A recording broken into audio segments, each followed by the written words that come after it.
Traditional imaging is fluorescein angiography and OCT. But again, OCT is the keystone. We used to do a lot of fluorescein angiography. We never knew what's going on until we had the OCT. So it's a OCT plus fluorescein angiography is a decision making in the treatment modality of diabetic macular edema, and we all use that. And we heard a lot about OCT and OCT angio, but again, in center involving diabetic macular edema, we have to inject. In non-center involving, we might follow up, we might do laser, we might inject. It depends. But a fluorescein angiography like this, we used to have a lot of cases like this. And is it center involving or not? If the vision is borderline 6/9, 6/12, is the center involved or not? Even with the best examination, with the best trained vitreoretinal surgeon, sometimes we have a debate. It's objective. It depends on you, on your, examination, biomicroscopy. So I put a picture like this. In my case, right eye had edema, left eye had edema. Both of them had almost the same vision. But look at this. Is that center involving or not? OCT is the clue. And it's the answer. It's a center involving even the small cysts. So we need OCT in the management of diabetic macular edema. I'm going to speak about the modality we use and what AI had added to us, or it could not add anything to us. Second thing is the vitreoretinal interface, and we heard a very nice lecture from Dr. Abdelaziz a few minutes ago about the vitreoretinal interface. And this is my thing I wanted to highlight. في laser pointer هنا الأخضر ولا مش موجود؟ الليزر بوينتر الاخضر موجود اللي هو ده ما بيطلعش على الشاشه ده. It doesn't work here, but anyhow الاخضر اللي هو بيعمي ده موجود. Okay. هذا اشكرك. So this is an definite, that's why I was asking, this is a definite anteroposterior traction. Gull wing. We cannot inject in these cases. We will end up definitely with a macular hole. But this one is crucial sometimes. It's a tangential traction, as we can see here, due to the epiretinal membrane, cystoid edema and sensory detachment. Should we inject or not? This is a debatable, but again, my regimen is inject once and see what is going on. And again, faricimab in the market, they say it's a have angio2, less inflammation, less traction, less progression. But look at this. If you keep injecting this patient, or you give a loading dose, or you keep injecting 6-7 times, depending on the patient vision, you might end up with a macular hole. So again, all the modality you have to assess and to choose the treatment modality, and you should not do the loading dose or continue injection when the membrane is more and more tight. Third thing is decision making, identification of the macular edema, which type, what kind of fluid, and the quantification. So we have here subretinal fluid, we have intraretinal fluid, cystoid edema, hyperreflective foci, and the integrity of the outer retinal layers, which is coming next. So again, quantification and seeing what is going on.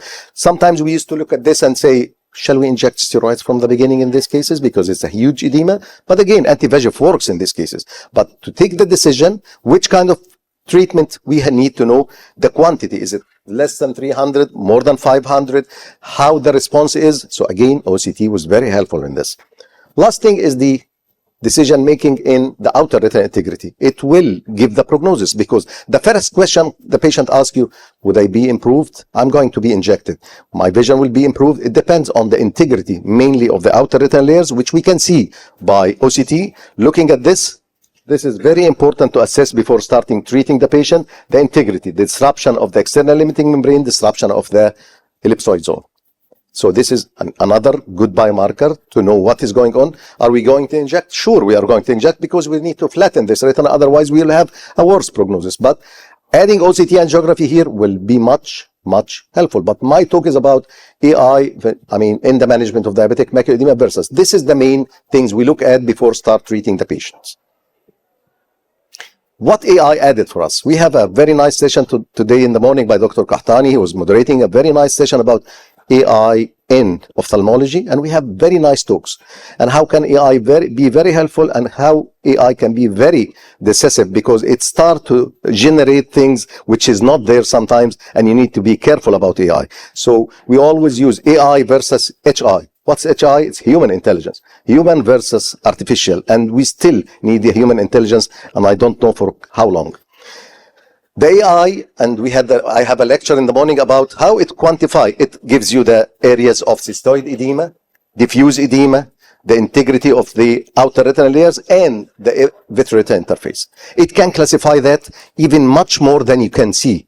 But again, Does it make a difference? Sometimes it will make, and this is what they are going on to validate the algorithm. Because you have cystoid edema. How many cysts here?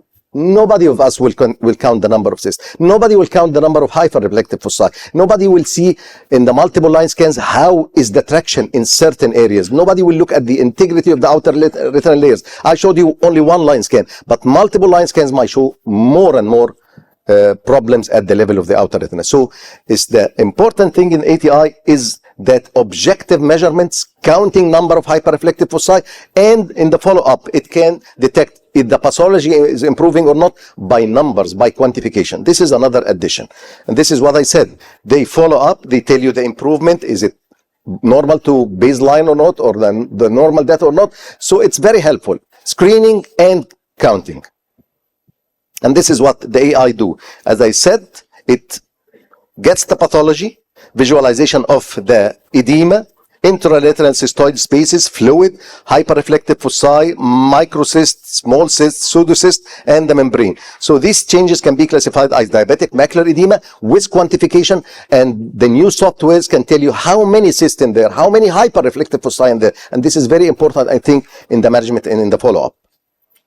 This is the quantification instead of telling your assistant or your fellow how much improvement. Is it 20%? Is it 30%? Is it 40%? And it came back to the normal levels or not? It will give you like a series of scans and structure, and it will tell you what is going on. So بياخد وقت على ما يشتغل بعد ما تقطع عليه صح؟ That's what. So this is another nice picture of how AI will impress you. When you look at the picture, what is this? It gives everything a color code. So this is like it can tell you this is a vitreoretinal traction, fibrosis at the level of the vitreoretinal interface. It can tell you if there is disorganized inner retinal layers, which can be clearly classified. If there is a pseudocyst, if there is cyst, the green ones, and diffuse edema. And this is very important that it classified as diabetic retinopathy because of the edema, diffuse and cystic, epiretinal fibrosis, vitreoretinal traction, and diffuse diabetic macular edema with cystic spaces. So this is very magnificent in the screening. Screening is good. You put the optometrist, you put the assistant, it will get this, and you will be impressed. But how to validate this? This is a very nice paper published in 2022 by Dr. Eduardo Medina and his colleague. They tried it to validate the software, how they can use the software. Is it validated? Is it reliable? Can it be repeatable to see what is going on? Their aim was, when they classified everything with a color code, their aim was to validate the AI algorithm to identify and quantify the amount of diabetic macular edema and compare this to the human expert seeing this. If the human say this is a cystoid edema and AI say this is cystoid edema. If the human said multiple hyperreflective foci, again the AI will detect that. Disintegration of the outer retinal layers or disorganization, diffuse macular edema, pseudocyst, comparing the AI to the human expert in everything, ellipsoid zone, everything. They needed to see if the AI can catch what the specialists can catch, and they found out that comparing the algorithm to the human expert, accuracy was very good in detecting this, up to 95%, and this is very good compared to the human intelligence. Again, the AI algorithm had a reliable and reproducible assessment of most of the relevant OCT biomarkers. Look at this. They found that they took a long line scan and they get all the pathology. And then they make a 3 millimeter light scan, counting how many hyperreflective foci in there. We all know that hyperreflective foci are indication of inflammation. So if it's, huge number, and in the next follow-up visit, it's decreasing markedly, it means that you are using the right anti-VEGF or the right treatment modality for this. And again, the integrity of the outer retinal layers in 2 millimeter, green ones, the outer retinal layers, the sensory detachment, the disorganization of this, and the external limiting membrane integrity, it could detect this. So they needed to validate, and they validated this compared to the human intelligence. So again, it is going to be useful in the diagnosis, in the follow-up, and it might be much easier if you order the AI to know the progression, how is the integrity of the layers, how is the improvement of all the biomarkers. And this is my conclusion. Fluorescein and OCT is still the keystone.